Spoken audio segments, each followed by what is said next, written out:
बिस्मिल्लाहिर्रहमानिर्रहीम। अस्सलाम वालेकुम। कैसे हैं व्यूवर्स? ठीक ठाक हैं? अल्लाह ताला आपको खुश रखे, शाद रखे, आबाद रखे, आपके बच्चों को, आपके वालिदैन को हमेशा खुश व खुर्रम रखे। व्यूवर्स, आज हम एक बहुत ही प्यारी डिश बनाने जा रहे हैं, कचनार। ये सिर्फ 20 या 25 दिन के लिए आती है मार्केट में और यही सीज़न है इसका बनाने का। तो आज हम इसको बहुत ही अच्छे तरीके से बनाएंगे और ये कड़वी बिल्कुल नहीं बनेगी। ठीक है, इसमें हम एक ऐसा इंग्रेडिएंट डालेंगे जिससे इसकी कड़वाहट दूर हो जाएगी। और अगर आपको मेरी वीडियो अच्छी लगे तो इसे लाजमी लाइक कीजिएगा, शेयर कीजिएगा, और मेरा जिन्होंने चैनल सब्सक्राइब नहीं किया तो वो लाजमी सब्सक्राइब करें। चलें आगे हम अगला प्रोसीजर स्टार्ट करते हैं। व्यूअर्स, उसके लिए हमें जो चीज़ें चाहिए, हल्दी half teaspoon, red chilli लाल मिर्च 1 टेबलस्पून ले लें, और पिसा हुआ धनिया ये भी 1 टेबलस्पून ले लें। साबुत धनिया इसे आपने हल्का सा रोस्टेड कर लेना है। और गरम मसाला, ये भी भुना हुआ गरम मसाला है, ये भी आपने हाफ़ टी स्पून लेना है। और नमक 1 टेबलस्पून लेना है आपने। और 2 मीडियम साइज़ की प्याज लेनी है आपने, उसे काट लेना है। और 4 या 5 आपने हरी मिर्च लेनी है। 2 आपने मीडियम साइज़ के टमाटर लेने हैं। और हाफ़ केजी आपने कीमा लेना है, चिकन का कीमा लेना है। मैंने चिकन का कीमा लिया, वैसे मटन का भी ले सकते हैं, बीफ का भी कीमा ले सकते हैं। और आपने 1 कप दही लेनी है। और लहसुन और अदरक का पेस्ट लेना है आपने थोड़ा सा। और आपने कचनार 5 मिनट तक बॉयल कर लेने हैं। बॉयल करके फिर आपने ये निकाल लेने हैं। अब इसका हम नेक्स्ट प्रोसीजर स्टार्ट करते हैं। जी बस, हमने बर्तन रख लेना है, उसमें ऑयल डाल लेना है तकरीबन आधा कप। और फिर हमने इसमें प्याज ऐड कर देने हैं। प्याज को हमने लाइट ब्राउन करना है, हल्का सा, ज़्यादा नहीं, बस थोड़ा ब्राउन करना है।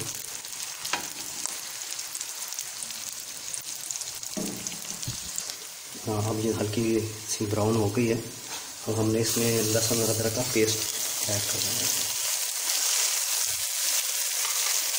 पेस्ट ऐड करके थोड़ा सा लाइट करके चम्मच चलाना है। जी, लहसुन अदरक पेस्ट के बाद हमने इसमें अपना कीमा ऐड कर देना है।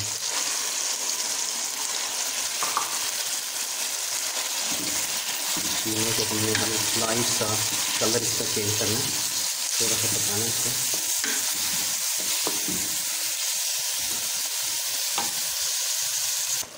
अब ये देखिए इसका कलर चेंज हो गया, ये वाइट सा हो गया वो।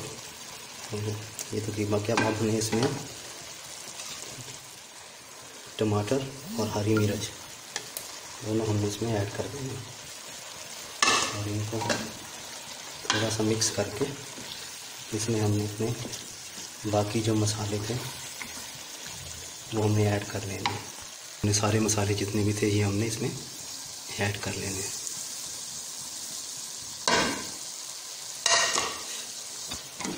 अब हमने इसकी अच्छे से भुनाई करनी है, अच्छी तरह भून लेना है।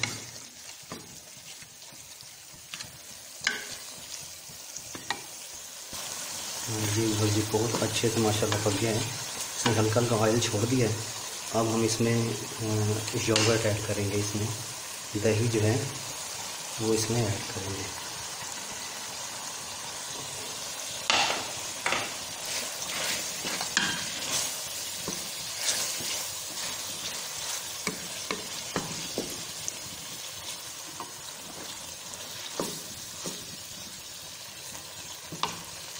व्यूअर्स, दही को थोड़ा सा मिक्स करके बस उसके बाद हमने फिर अपने जो कचनार हैं वो इसमें ऐड कर देने हैं।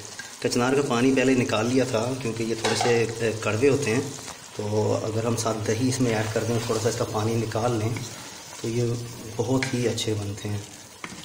इसमें एक तो कड़वापन नहीं आएगा और दही से इसका टेस्ट और चेंज हो जाएगा। पानी आपने बस 5 मिनट के हल्का सा जोश देकर इसको निकालना है, इसका कचनार का। अब इसको थोड़ी सी भुनाई करके हम इसका ढक्कन ढक देंगे। अब हमने इसका हल्की आंच पे ढक्कन बंद करके थोड़ी देर छोड़ देना है, 5 मिनट के लिए इसे पकने देना है। जी व्यूअर्स, तकरीबन हमारे 5 मिनट हो चुके हैं।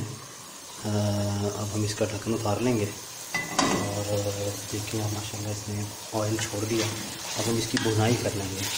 अब हमने तकरीबन इसकी 5 मिनट तक भुनाई करनी है ताकि इसका जो पानी है वो खुश्क हो जाए, क्योंकि दही में और कचनार में थोड़ा सा पानी छोड़ा, तो वो हम तकरीबन 5 मिनट तक भुनाई करेंगे। उसके बाद ये खुश्क हो जाएगा तो फिर हम इसे डिश आउट करते हैं। जी व्यूअर्स, तकरीबन ये रेडी हो चुका है। अब हम इसे डिश आउट करते हैं। जी व्यूअर्स जी, हमने डिश आउट कर लिया है। माशाल्लाह बहुत ही अच्छी खुशबू आ रही है। इसकी खुशबू पत्तियों की आपको पता है वैसी बड़ी होती है, और सालन पकने के बाद तो बहुत ही मज़े की खुशबू आ रही है और बहुत ही टेस्टी बना है। व्यूअर्स, अगर आपको मेरी वीडियो पसंद आई हो तो इसे लाइक कीजिएगा और शेयर कीजिएगा, और मेरा चैनल जिन्होंने सब्सक्राइब नहीं किया तो वो लाजमी सब्सक्राइब करें। बहुत सी दुआओं के साथ। अल्लाह आपको शाद व आबाद रखे। अल्लाह हाफिज़।